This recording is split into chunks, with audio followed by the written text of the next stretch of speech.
Hello guys, welcome to 5th Generation Hobby Shop and shout out especially kay Sir Erwin. Sir, ito na po ang inyong unit, SR357 Airgun Revolver. 4.5mm steel BBs, full metal.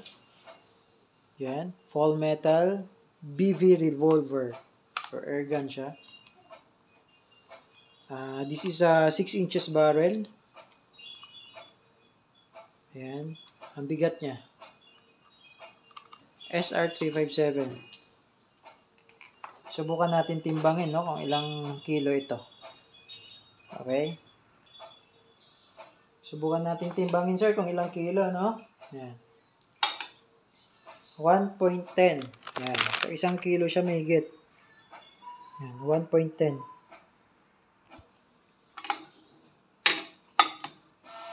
Yan. 1.10. So, isang kilo at 10 gramo. So, mabigat talaga siya. Full metal. Okay, unit ni Sir Erwin, sir. Ito na po yung unit mo. So, ngayon, ito pala yung CO2 mo, sir. Nakasama. Okay, CO2. And then, ito naman yung BB loader. BB loader. BBs, steel BBs. Ito yung steel BBs na 1,000 pieces. Tapos, ang free nito, sa mga gustong mag-avail po ng ganitong unit, ang free niya ay 5 pirasong CO2. Ito, meron siyang kasamang 5 pirasong CO2.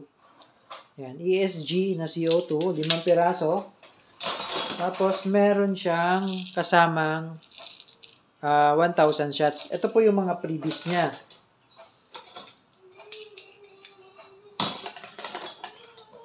Sa mga gusto pong mag-avail, ito po yung freebies. Kasi may mga nagtatanong po ano daw po yung kasama sa package. So, ito po yung freebies. 5 CO2, tsaka 1,000 shots na steel BBs. Okay? So, ito pong silicone oil, additional order po ito ni sir. Okay? Additional order.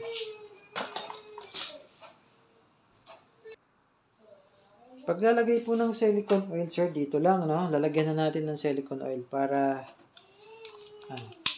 okay. So, ito yung safe. Yan, S. Yan, safe. Safety. And then, pag open mo siya, press mo lang to, tapos tulak mo lang. Ito yung shell, 6 na peraso, isang set. Tapos, yung silicone oil, dito po yung lalagyan. Dito po siya ilalagay. Sa valve. Yan. Pansin nyo po yung parang kulay gold, yan yung valve. Patakan nyo lang yan.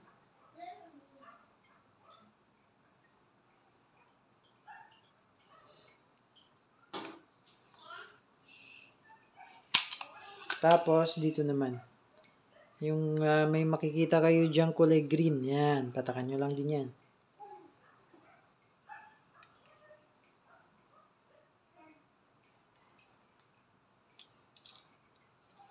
Okay.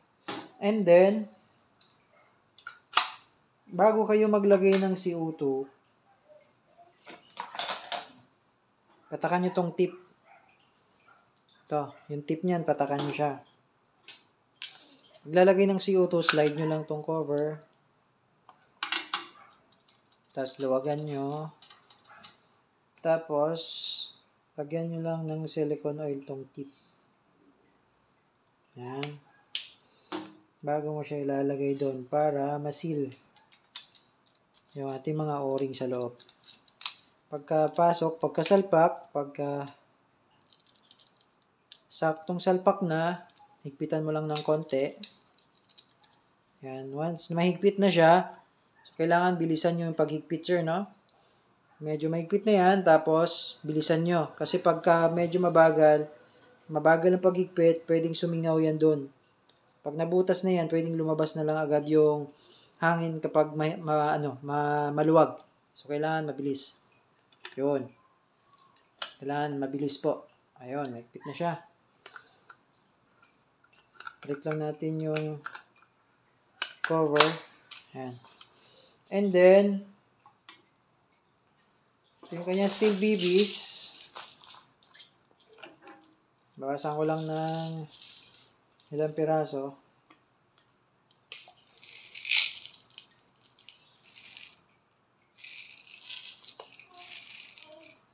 Dami. 6 lang. Okay, ito po yung steel BBs. 4.5 mm steel BBs. Ito siya nilalagay.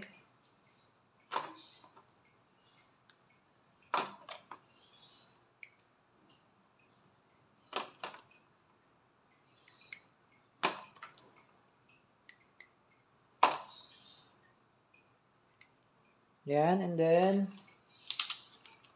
pasok natin.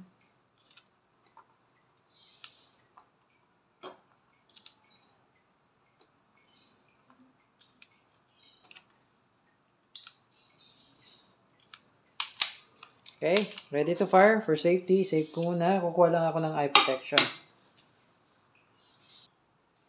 Okay, Sir Erwin, test fire tayo. Ayan yung unit mo, sir. SR357. Haba. Double action. Pwedeng baba hammer, pwedeng direct sa trigger din. Okay, so ayan. Okay, test fire. Firing. Takas. Then, pwede ring direct dito. Hindi mo na ibababa yung hammer. Firing. Wow. So, ayun. Yung huli kong putok, nalaglag yung dalawa. Sobrang lakas. Okay, so ayun po, Sir Erwin. Actually, meron pa tong tirang 3. Okay? So, itong CO2, sir, hindi ko to tatanggalin, sir, no? So, ngayon, matatanggap mo siya na may CO2 kasi hindi ko siya tatanggalin kasi sayang naman pag niremove ko yan. Pag niremove ko yan, sisingaw na yan. Sayang naman. Okay? Magulat po kayo bakit may CO2 siya naman. Kaya hindi ko po tatanggalin yung CO2. Okay? Ayun. Si-save ko na lang siya. Okay? So, sir, okay na po ang unit nyo. If you have more questions, sir, message lang sa aming page, 5th Generation Hobby Shop. Thank you, sir, and have a nice day.